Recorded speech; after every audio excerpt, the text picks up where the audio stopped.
serta saudara-saudari sekalian yang terkasih, Salam, Shalom, dan salam dalam kasih Tuhan. Sungguh sangat berbahagia sekali pada saat ini saya berkesempatan untuk berbincang dengan Om Gunawan terkait dengan gerakan pembaruan karismatik Katolik di Keuskupan Agung Pontianak. Sebagaimana diketahui bahwa Om Gunawan adalah merupakan salah satu pendiri atau seorang perintis yang memperkenalkan gerakan pembaruan karismatik Katolik di Keuskupan Agung Pontianak. Bagaimana perkembangan dan dinamika gerakan pembaruan karismatik Katolik di Keuskupan Agung Pontianak dari masa ke masa, serta bagaimana perjuangan Om Gunawan merintis gerakan pembaruan karismatik Katolik di Keuskupan Agung Pontianak akan dikupas tuntas dalam perbincangan secara khusus dengan Om Gunawan.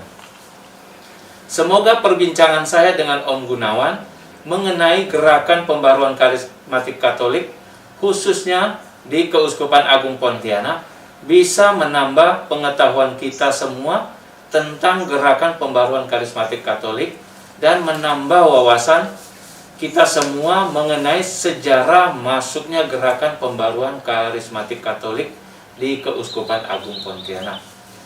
Shalom, saudara-saudaraku, sahabatku yang terkasih di dalam Kristus Yesus. Pertama-tama, perizinkanlah saya mengucapkan puji dan syukur kepada Allah Bapa, Allah Putra, dan Allah Roh Kudus, Tritunggal yang Maha Kudus, yang menganugerahi saya untuk bisa mengikuti sepenggal perjalanan PKK dan BPK Keuskupan Agung Pontianak, yaitu pada tahun 1981 sampai tahun 2020 ini. Perkenalkan dulu, saya pribadi adalah yaitu mempunyai 1 istri dan 3 anak serta menantu dan sekarang 5 cucu. Dan di dalam PDKK saya mulai dari anggota, kemudian menjadi koordinator PD, BPK, BPPG, dan akhirnya di BPN, dan sekarang hanya penasihat dan dituakan sesuai dengan umurnya. Om, kami sangat berterima kasih. Om adalah pejuang dari awal sampai saat ini adanya pembaharuan ini yang sungguh memberkati kami ini. Om, kami mau bertanya, bagaimana asal mula gerakan pembaruan karismatik Katolik masuk di Kalimantan Barat, dan siapa saja tokoh-tokoh yang memulai merintis gerakan pembaruan karismatik di Keuskupan Agung Pontianak? Mungkin Om Gunawan boleh sharing terkait hal ini. Om, silakan. Iya. Terima kasih atas pertanyaannya. Masuknya pembaruan karismatik Katolik yang nanti saya singkat PKK dan terbentuknya BPK, yaitu Badan Pelayanan Keuskupan Agung Pontianak, serta seluruh Kalbar nantinya pasti tidak bisa dilepaskan dari masuknya PKK di Indonesia melalui Jakarta. Tahun 1976 PKK mulai masuk Jakarta, dan 5 tahun kemudian tahun 1981 PKK mulai masuk ke Pontianak yang dibawa oleh Pastor Amansius OFM Cup dan Bapak Edward William yang telah mengikuti konvenas pertama di Jakarta. Dan setelah sampai di Jakarta tanggal 27 Juni 1981 mulai memberikan informasi tentang PKK dan sekaligus seminar hidup dalam roh, di mana diikuti oleh 60 orang, yaitu undangan yang terdiri dari biarawan biarawati, pemuka umat, dan pemuka organisasi. Diadakan di Aula Susteran Immaculata, Jalan AR Hakim. Kemudian baru terbentuk PDKK yang pertama di Pontianak, yaitu 19 Maret 1982 di Aula Susteran dengan nama PDKK Fransiskus Assisi. Dan koordinatornya adalah Bapak Edward William, Bapak Subianto, Kolonel Subianto almarhum, dan kemudian juga Suster Gema. Kemudian tenang-tenang, karena dia masih berbentuk persekutuan doa, berarti belum banyak sosialisasi. Terasa sekali sosialisasi mulai gencar, yaitu setelah tahun 1983, di mana 17 orang dari Pontianak yang terdiri dari beberapa pastor, biarawan, biarawati, dan awam pergi mengikuti konvenas kedua di Malang.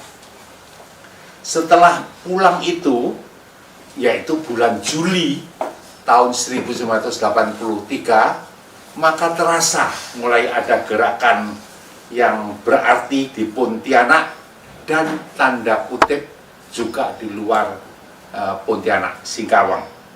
Sehingga terbentuklah tim PDKK baru. Dan selain itu, tim yang baru dibentuk ini yang disebutkan tim koordinasi pembaruan karismatik Kota Madya Pontianak, moderatornya Pastor Petrus Rustandi dan ketuanya Bapak Edward William, mulai mengadakan seminar hidup baru yang kedua dengan mengundang tim dari BPN Jakarta, yang merupakan suatu keheranan kita. Puji Tuhan, ini mungkin juga karya Roh Kudus pasti, karena diikuti oleh 420 orang di Katedral Santo Yosef Pontianak. Dengan demikian, maka pembaruan karismatik atau PKK cepat sekali tersosialisasi. Selain ternyata orang-orang yang mengikuti konvenas kedua di Malang itu menggebu-gebu sosialisasi dari rumah ke rumah. Kami mempunyai prinsip jenjang pembinaan rohani harus dilakukan supaya nanti kami menjadi pembawa kabar gembira yang menyenangkan. Oleh karena itu, tiap 3 bulan sekali diadakan jenjang pembinaan. Setelah kedewasaan iman Katolik atau iman rohani BCM di Nyarungkop yang diikuti 101 orang, suasana persekutuan doa di Pontianak makin menggebu-gebu. Tambah lagi 3 persekutuan doa sekaligus, sehingga sekarang PDKK 3 di Pontianak, 1 di Singkawang. Untuk menyelaraskan kepentingan-kepentingan pelayanan, maka atas anjuran banyak orang dan dapat izin dari pastor, moderator, dan Bapak Uskup, kami diizinkan membentuk BPK PKK Badan Pelayanan Keuskupan Pembaruan Karismatik Katolik Keuskupan Agung Pontianak, yaitu tanggal 14 Februari 1990, menggantikan yaitu Badan Pelayanan Rayon atau Dekanat seluruh Kota Madya Pontianak. Kenapa? Karena banyak PD-PD yang terbentuk di luar Pontianak juga. Antara lain Singkawang, Nyarungkap, Pusat Damai, dan lain-lainnya. Perlu diketahui bahwa PD-PD yang berdiri ini, yaitu dari baik parokial maupun kategorial, maupun dari kategorial ini termasuk mahasiswa, kaum muda, perawat, bahkan pekerja-pekerja somil. Ada PD-PD ibu-ibu. Sehingga dengan demikian pada waktu BPK dibentuk tahun 1990 sudah ada 23 PDKK. Jadi sudah sepatutnya lah BPK perlu ada untuk mengkoordinir, membina, mengawasi, dan juga meluruskan sesuatu yang mungkin terjadi. Itulah semangat api Roh Kudus. Semua ini karena kasih karunia Allah. Semua ini karena teladan Yesus yang telah diberikan kepada kami. Dari pembentukan PD-PD di Pontianak ini, antara lain boleh kita catat bahwa beberapa orang berjasa di dalam pengembangan PD, yaitu antara lain adalah Bapak Anwar Gojali, Bapak Kunaji, Bapak Gunawan, Bapak Yosef Masri, dan tidak lupa Ibu Marni. Tetapi juga ada PD lain yang disebut Kristoforus, Bapak Hasibuan, Bapak Susetyo, kemudian Bapak Surepto, dan yang lain-lain yang cukup membantu. Sehingga tim BPK dibagi menjadi dua, karena kami anggap pelayan-pelayan cukup banyak, maka tim A dan tim B. Dengan demikian mantaplah pelayanan pada waktu itu, lebih mantap begitulah ya. Kemudian saudara-saudaraku, bahkan kami pun BPK berani mengadakan konvenda pertama di Pontianak yang diikuti 273 orang dari seluruh keuskupan, dan ada yang datang dari keuskupan Sintang dan Sanggo, Ketapang. Minimal dia untuk menggali apakah PKK itu. Dengan demikian maka perkembangan PKK di Pontianak mau tidak mau atas bantuan dari banyak orang, khususnya dari Jakarta. Contohnya saya sebut di sini adalah yaitu tim PDKK dari Elizabeth Jakarta, Ibu Francesca Siregar almarhum dan Ibu Esther Kando. Kemudian juga Ibu Haneke dan Sinta Surya. Lalu PDKK Kairos dari Jakarta, Bapak dan Ibu Yosef Mas Teja. PD Gloria dari Jakarta, Bapak Yopi Taroreh dan Ibu Ivon. Ya, itu timnya semua. Kemudian komunitas dari Santo Thomas, Ibu Chun Wahano dan temannya.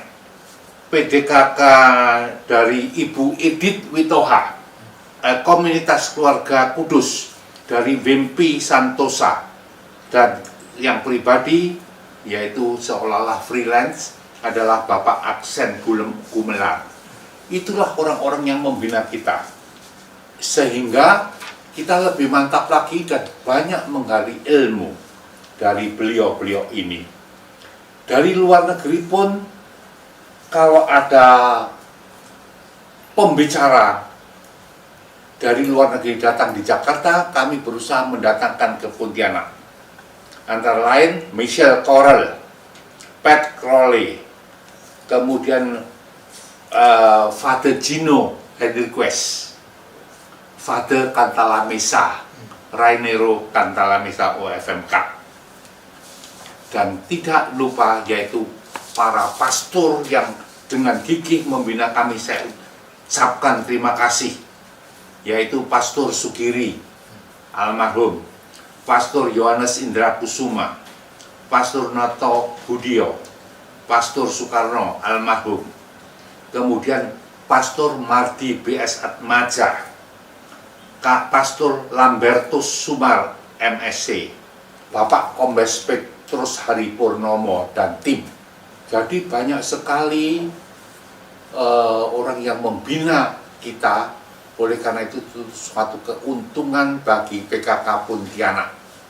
Tentunya saya mengucapkan terima kasih kepada semuanya ini, dan tentu kesempatan ini saya pakai untuk mengucapkan terima kasih kepada para moderator BPK, yaitu Pastor Petrus Rostandi almarhum, Pastor Franz Jansen Projo, Pastor Marcel Sli, Pastor Penok almarhum, Pastor Yandi Johannes Buntoro CDD, Pastor Justinus Tinambunan OFMK, Pastor Innocentius Syalim OFMK, dan Pastor Herman Mayong. Nah, itu sekali lagi kepada beliau-beliau ini kami ucapkan terima kasih banyak-banyak bersama tentunya timnya. Anda sangat membantu kami.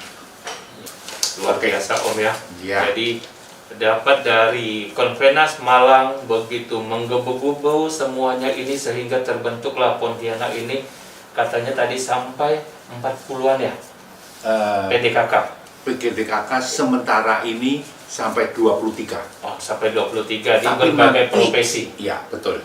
Ya Om. Dengan Jadi beberapa profesi. Ya. yang ingin saya tanyakan lagi Om, ini semangat ini begitu luar biasa, begitu meluas, begitu sampai ke rumah, dari rumah ke rumah ya Om katakan tadi. Ya. Yang ingin kami tanyakan lagi Om, bagaimana tanggapan Bapak Uskup Agung Pontianak terhadap masuknya gerakan pembaharuan karismatik Katolik pada saat itu Om? Yang saya rasakan Bapak Uskup menerima bahkan mendukungnya. Tetapi selalu sebagai orang tua kita memberi wejangan, nasihat itulah. Ya. Selalu hati-hati karena ini gerakan pembaruan yang baru. Pasti ada yang pro dan kontra, ada yang acuh tak acuh. Maka Bapak Uskup memberikan garis, jangan menyimpang dari ajaran Katolik. Ya. Kedua, jangan eksklusif, Betul. jangan overacting, memaksa orang lain untuk ikut. Karena Anda yang alami belum tentu dialami oleh orang lain. Nah, supaya bisa diterima oleh umat. Itu antara lain pejangan Bapak Uskup yang saya ingat. Oke Om, itu adalah merupakan dukungan dari Bapak Uskup ya. Iya. Nah, sekarang yang kami mau tanyakan lagi, bagaimana tanggapan para imamnya, terutama di paroki-paroki yang ada di Keuskupan Agung Pontianak. Apakah para imam mendukung gerakan pembaruan karismatik ini Om? Kalau boleh saya bagi, ya ada dua daerah. Ya. Yang di Pontianak semua praktis mendukung dalam arti acuh tak acuh dan mengawasi kita Ya. terus terang, Ya. ya. Tetapi yang daerah menerima dengan baik. Jadi saya pisah menjadi tiga, ada yang menerima, ada yang acuh tak acuh dalam arti menerima boleh masuk, tapi tidak mau bersinggungan sama sekali dengan PKK. Ya. Yang ketiga adalah menerima dan mendukung. Ya. Khususnya yang di daerah-daerah boleh dikatakan 75% menerima dan mendukung. Ya. Seandainya ada pastor yang menolak, tidak menolak secara kasar, Ya. dia selalu bilang, paroki dan umat belum siap. Oh, Nah, jadi bijaksana, tidak terlalu kasar. ya. Nah, memang kadang-kadang ada kata-kata yang agak kurang enak didengar. Itu adalah yang dilakukan, ekses-ekses yang dilakukan oleh anggota karismatik. Iya. Masalahnya satu anggota yang melakukan selalu dibilang karismatik seluruhnya, Jadi seolah-olah. kena semua ya Om ya. Iya, kena semua. Itu masalahnya. Ya, oke. Om, jadi ternyata memang semua imam rata-rata mendukung ya Om ya. Iya. Terus pertanyaan berikutnya Om, bagaimana menurut pandangan Om Gunawan nih? Apakah gerakan pembaruan ini dibutuhkan oleh umat Katolik di Pontianak pada saat itu, khususnya dalam hidup menggereja Om? Yang saya lihat ya, saya amati berguna. Berguna, sangat Iya. berguna ya. Karena apa? Ya, nah, karena nyata bahwa beberapa umat yang dulu hidup religiusnya atau rohaninya jelek, sekarang menjadi lebih baik. Mau membaca kitab suci, mau berdoa kembali, rukun dalam rumah tangga, kemudian ya mulai mau berkumpul bersama-sama dalam kasih. Nah, jadi ada gunanya untuk hidup menggereja. Dengan umat yang begitu mencerminkan anak-anak Tuhan, dan mereka rata-rata juga mau terjun hidup menggereja. Ya, terima kasih. Ya, Ya. Jadi dirasakan pada saat itu sungguh sangat membawa dampak yang positif Om ya, membawa Iya, umat ada. lebih dekat lagi kepada betul, Allah ya. betul. Om, jadi selanjutnya nih Om. Om ini kan sebagai salah satu perintis gerakan pembaruan karismatik Katolik di Keuskupan Agung Pontianak ini. Apakah membuat bangga Om Gunawan terhadap gerakan ini Om? Bukan hanya bangga, Iya. tapi juga terharu. Oh, iya. Pertama, sampai sekarang PKK tanda masih hidup. Iya. Puji Bahkan akan mencapai tahun depan 40 tahun. 40 tahun. Ya, Iya. dan saya lihat makin berkembang dan banyak umat yang sudah diperbarui oleh Roh Kudus terjun di dalam hidup menggereja. Karena kan kita tahu tujuan semua persekutuan doa dalam PKK itu nanti masih hidup menggereja. Iya, betul. Harus hidup menggereja. Cuma harus dengan spiritualitas karismatik. Betul. Spiritualitas Roh Kudus yang ini memimpinnya. Betul. Nah, kedua, lihat anggota-anggotanya sekarang kaum muda antara umur 18 sampai 40. Wah, sangat senang. Karena berarti kaderisasi berjalan dengan baik. Baik. Dan PKK tidak akan tanda kutip tidur. Iya. Karena anak-anak muda. Kemudian saya terheran-heran juga. Dulu-dulu kalau mencari usahawan untuk mau melayani, nggak ada. Semua sibuk ya, Om. Praktis nggak ada. Semua sibuk. Iya Om. Tapi sekarang saya lihat usahawan-usahawan banyak yang turun sampai ke daerah-daerah. Untuk saya puji Tuhan dan luar biasa. Iya. Dan saya lihat juga banyak anggota-anggota karismatik yang aktif di gereja, ya di paroki masing-masing. Iya. Ya, untuk itu memang saya perlu berbangga, berbahagia, tapi juga terharu. Kami sungguh bahagia Om sebagai penerus dari Om Gunawan ini. Jadi yang berikutnya nih Om, menurut Om Gunawan, pada saat itu apa sih yang dirasakan hambatan yang menjadi kendala yang terberat pada saat itu ya Om ya? Ya, Apakah Om Gunawan pernah merasakan situasi yang membuat Om Gunawan merasa putus asa? kalau putus asa ya enggak. Enggak. Mantap, Om. Karena Semangat. kami percaya bahwa ini adalah proyek Yesus Kristus. Ya. Dan kita sudah diberi suatu kekuatan dan kuasa oleh Roh Kudus. Iya. Jadi tetap kami percaya bahwa ini akan berlangsung dengan baik. Baik. Nah, tetapi memang hambatan-hambatan yang saya amati khususnya di daerah. Iya. Kota pun juga. Satu, koordinator PD tidak mengerti dengan baik apakah PKK itu. Iya. Baik visi maupun misi dan aksinya. Sehingga kadang-kadang dibawa kemana kurang jelas. Kedua, koordinator PD yang merupakan leader potensial khususnya di daerah sering pindah Ke kota. ke kota atau pindah tugas ke tempat lain. Tiga, kaderisasi dan pembinaan pada waktu itu tersendat karena alat komunikasi tidak seperti sekarang ini. Iya. Sehingga kalau kami mau mengkader, kami harus ke daerah beratus-ratus kilo, kadang-kadang naik sampan, dan berapa kali. Kita seringkali tim juga tidak mampu untuk itu. Iya, Om. Ya. Kemudian ada anggota PDKK overacting. Ya. Nah, justru saya minta kepada Tuhan, hanya satu yang overacting, dua yang overacting, kok seluruh PKK kadang-kadang Jadi kena gitu ya. kena. Iya, betul.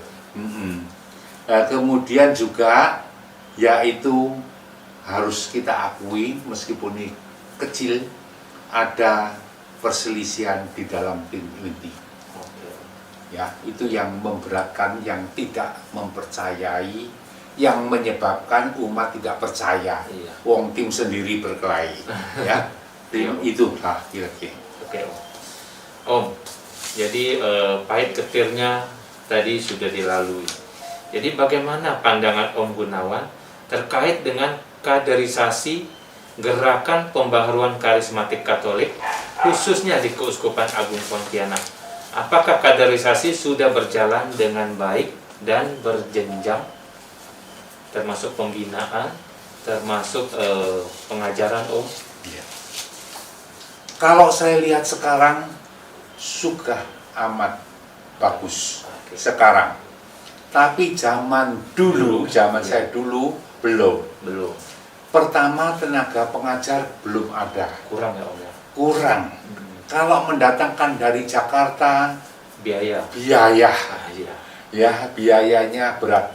Dan kalau ke Kalimantan Barat khususnya, itu perlu waktu 5 hari sampai seminggu. Waduh, luar Banyak biasa. orang Jakarta maupun Pontianak, luar Pontianak yang mungkin ya belum siap juga. Iya, iya. Begitu. Iya. Jadi sekarang saya lihat sudah maju, apalagi dibantu dengan komunikasi yang baik, yang tadi dikatakan ada webinar, ada ya pokoknya YouTube Iya, itu IT yang maju. Iya. Ya, Itu yang boleh mendukung ya, Om ya? ya, mohon saran saya didukung, diberitahu di WA supaya ini ada seminar ini supaya dia bisa mengikuti kelanjutannya meskipun kita ada halangan kalau ke daerah atau di dalam kota. Oke. Ya, oke. Oke, Om. Om, gerakan pembaruan karismatik Katolik ini banyak orang ya, Om ya, mengidentikannya dengan bahasa roh, ya, Om ya. Iya. Bagaimana menurut pandangan Om Gunawan terhadap hal ini? Bahasa roh di dalam pembaruan karismatik memang dianggap perlu dan penting. Iya. Kenapa? Karena bahasa roh adalah karunia berdoa yang diberikan Tuhan kepada umatnya supaya dia bisa berhubungan tanda kutip ya, Iya. berhubungan dengan Allah sehingga bisa mengenal Allah lebih baik, bisa mengerti kehendak Allah dan bisa ketemu Allah dan kasih-Nya masuk dalam hati kita. Iya. Ya. Oleh karena itu bahasa roh Iya. Kalau dianggap mengganggu itu karena dua. Satu, pengertian tentang berbahasa roh itu belum paham betul. Kedua, pengeterapan pemakaian bahasa roh di tempat mana itu yang tidak difahami. Nah, pengertian bahasa roh yang kami pelajari ada 3. Satu adalah bahasa roh yang disebut bahasa malaikat. Berarti orang yang tidak mengerti bahasa orang lain, toh dia bisa mengerti apa yang dikatakan orang itu. Terjadi di Kisah Para Rasul 2. Kedua, kita harus membedakan antara berdoa dalam bahasa roh dan berkata-kata dalam bahasa roh. Kalau berkata-kata dulu, saya pegang ya, berkata-kata dalam bahasa roh, itu karunia Tuhan, kita berkata-kata yang tidak dimengerti oleh umat memang, tetapi percayalah bahwa Tuhan ngerti. Memang harus ada yang menafsirkan, apakah dirinya sendiri, apakah orang lain. Kalau tidak, kalau itu untuk umat, lebih baik berhenti. Tetapi berdoa dalam bahasa roh, berdoa dalam bahasa roh, itu merupakan suatu karunia doa biasa, doa yang diberikan Tuhan kepada kita, supaya kita bisa lebih cepat, supaya kita bisa memusatkan pikiran, perasaan, dan hati kita kepada Allah, sehingga kita bisa berjumpa dengan Allah dan kasih-Nya kita rasakan di dalam hati kita. Dan orang yang berdoa dalam bahasa roh dengan betul, biasanya terjadi pembaruan hidup. Misalnya, dia mula-mula benci terhadap seseorang. Setelah berdoa dalam bahasa roh, bisa berdoa untuk memberkati orang yang dibencinya itu. Mengampuni ya. Ya, ini dirasakan oleh banyak orang, termasuk saya. Nah, tetap juga dikatakan bahwa dengan berdoa dalam bahasa roh bisa memancing untuk timbulnya karunia-karunia lain. Karunia pengampunan, karunia penyembuhan, karunia apa dan sebagainya. Jadi oleh karena itu pembaruan karismatik karena sifatnya karunia-karunia roh kami anggap penting. Tetapi sekali lagi, supaya pengertian dan tempatnya layak. Jangan orang yang tidak mengerti bahasa roh atau misalnya di gereja, di tempat umum, kemudian kita berbahasa roh, keras-keras. Nah, itu menjadi masalah. Kecuali kalau kita mengadakan penyegaran rohani, sudah ditulis undangan ini oleh BPK, Pembaruan Karismatik. Jadi orang sudah prepare, sudah siap. Wah, ini nanti kalau ada bahasa roh, penyelenggaranya Pembaruan Karismatik. Jelas itu. Terima kasih. Jadi bagaimana peran serta PDKK di bawah binaan BPK tadi mensosialisasikan, memberi pengajaran kepada anggotanya, ya Om ya, supaya ini bisa masuk ke bawah. Jadi ingin yang kami sampaikan, tanyakan kepada Om Gunawan, bagaimana tanggapan, pandangan Om Gunawan tentang pengajaran-pengajaran yang ada di BPK ini, ya, sudah berjalan sebagaimana mestinya pengajarannya Om. Jadi tadi itu jenjangnya, kaderisasinya, tapi sekarang ini jenjang pengajarannya Om. Supaya bahasa roh ini orang lebih mengerti Om. Ini lebih khusus bahasa roh. Oh, ya. Seperti SHDR, pertumbuhan, BCM. jadi bukan khusus bahasa roh ya. Kalau saya terus terang untuk menilai itu kan sulit. Untuk saya ya, karena saya bukan ahlinya. Tetapi saya lihat hasilnya saja. Buahnya ya Om. Buahnya. Kalau dia setelah mengikuti jenjang-jenjang pembinaan itu, kemudian ada pembaruan hidup Ya. yang lebih damai, bahagia, rumah tangganya lebih baik, perilakunya lebih gampang berbagi, aktif melayani Iya. dengan murah hati dan juga sabar hati, ya itulah dianggap baik. Dan saya nilai, kalau pandangan saya, ya pasti ada yang kurang, tapi rata-rata lebih baik. Oke, Om. Mantap, Om. Jadi Om, berikutnya nih Om. Om ini kan sebagai salah seorang leader dan penggagas gerakan pembaharuan karismatik Katolik di Keuskupan Agung Pontianak ini. Apakah harapan Om Gunawan khususnya untuk perkembangan organisasi pembaharuan karismatik Katolik ke depannya? Harapannya Om. Iya, harapannya tentunya pembaruan karismatik harus terus-menerus bertumbuh dari hari ke hari, bulan ke bulan, tahun ke tahun. Jadi dinamis begitulah ya, ada dinamisnya. Kedua, tentunya harapan saya, jagalah kerukunan. Ya. Berarti kasih mengasihi di dalam minimal para pelayan pembaruan. Karena saya akui atau saya lihat, para pelayan nanti akan lebih gampang konflik daripada anggota. Oleh karena itu, andai kata ada perbedaan pandangan, selesaikanlah dengan kasih dan lembut hati. Dengan diskusi ya. Ya, oke. Itu harapan saya.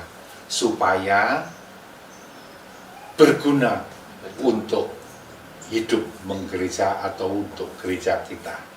Berguna untuk kemuliaan Tuhan. Berguna untuk sesama. Mengentaskan dari tanda kutip kesengsaraan, kelaparan, kehinaan, dan sebagainya. Itu harapan-harapan. Oke, Om. Om, terlepas dari harapan itu, Om ini juga kan sebagai seorang leader pendiri gerakan ini. Apakah Om Gunawan melihat organisasi ini sudah menjadi berkat khususnya bagi umat di berbagai paroki di Keuskupan Agung Pontianak, terutama program kursus evangelisasi pribadi yang sudah dilaksanakan di berbagai paroki di Keuskupan Agung Pontianak ini, Om? Iya. Mungkin perlu ditingkatkan. Iya. Karena beberapa paroki yang sudah diadakan CAP, follow up-nya kurang, sehingga akhirnya ya tidak terlalu nyata berguna untuk paroki, atau tidak terlalu nyata melayani paroki. Ya, tetapi ada yang hidup, tetapi ada yang ya mulai kurang aktif lagi. Nah, untuk itu sebaiknya CAP memang harus lebih digalakkan, tetapi ada kontinuitasnya. Sekali lagi seperti pesan Bapak Uskup dulu, jangan overacting, jangan memaksa orang, ya. Tetapi tunjukkanlah dengan perilaku dan karya Anda di dalam hidup menggereja. Iya. Itu. Oke, Om. Om, yang ingin saya tanyakan lagi berikutnya adalah Om, sebagai gerakan yang masih baru pada saat itu, apakah ada keyakinan di dalam diri Om Gunawan bahwa gerakan pembaruan karismatik Katolik ini bisa berkembang pesat seperti saat ini? Memang susah menjawabnya. Ya. Karena saya sendiri waktu ikut pertama kali kan belum tahu Iya. persis bagaimana. Ya. Tetapi yang saya pegang adalah karena ini proyek Yesus sekali lagi, Iya, iya. dan kita dikasih modal yang besar sekali, yaitu karya dan daya Roh Kudus, kekuatan dan kuasa Roh Kudus, Kalau kita mau membuka hati, kita pasti mampu. Kalau ada kerikil-kerikil, persoalan-persoalan yang mungkin kurang menyenangkan, pasti kita juga bisa mengatasinya. Ya, jadi harapannya adalah harapan yang saya lakukan, percayalah bahwa Tuhan akan menyertaimu sampai akhir zaman. Amin. Ya, Betul, Om. selama kamu melayani Dia dan memuliakan Dia demi kemuliaan Dia, Betul. bukan untuk kemuliaan kita. Iya. Oke. Om, berikutnya, seiring dengan perjalanan waktu, gerakan pembaharuan karismatik Katolik semakin besar nih Om ya, berkembang dengan pesat. Menurut pandangan Om Gunawan, apakah ini merupakan indikator bahwa gerakan ini sudah berbuah bagi gereja Katolik dan menjadi berkat bagi banyak umat? Ini sudah semakin Memang bertumbuh. yang lebih tahu sebetulnya adalah pastor, ya, untuk yang berbuah untuk umat itu. Kalau dilihat perkembangannya sekarang ini, bukan dulu ya, Iya. sekarang ini betul Luar biasa. ada. Dulu pun iya, Iya. karena sampai 2002 terbentuk 47 PDKK. Iya. Cuma saya ingatkan masalahnya ternyata pembinaannya. Yang kurang mengikuti Om ya. Karena Pembinaannya begitu luas sehingga kita tidak sanggup untuk membina menjangkau mereka semuanya. itu semua Iya. ya Om ya. Karena termasuk Tetap perjalanan Pak, jauh ya Om. Iya. Termasuk bahwa tuayan banyak tapi penuainya kurang. Iya. Ya, itu tetap harus dipikirkan. Oleh karena itu, pemegangan ini ulasan saja, anjuran. Kalau akan membentuk PD di daerah, kita harus berpikir, pastor mendukung tidak? Iya. Ada leader nggak di situ? Iya. Ya, dan kemudian bagaimana anggota-anggota sportnya ada semangat atau tidak? Iya. Jadi jangan hanya dibentuk hilang, karena kita untuk melayani lagi yang beratus-ratus kilo kadang-kadang amat berat. Iya. Ya. Iya. Om, ini pertanyaan terakhir nih Om. Bagaimana tanggapan Om terhadap penggabungan gerakan pembaharuan karismatik Katolik oleh Bapak Paus Fransiskus dengan nama Charis, di mana di Indonesia sudah berdiri Charis Indonesia? Apakah ini merupakan sinyal positif bagi gerakan pembaharuan karismatik Katolik? Saya jawab iya. Ya. Oleh karena apa? Dua organisasi yang spiritualnya boleh saya katakan sama. Kenapa harus berdiri sendiri-sendiri? Lebih baik bersatu akan lebih kuat. Ya. Semua yang bersatu dalam kasih dan sehati pasti akan lebih kuat dan efisien dalam segala-galanya. Ya, jadi saya pribadi setuju.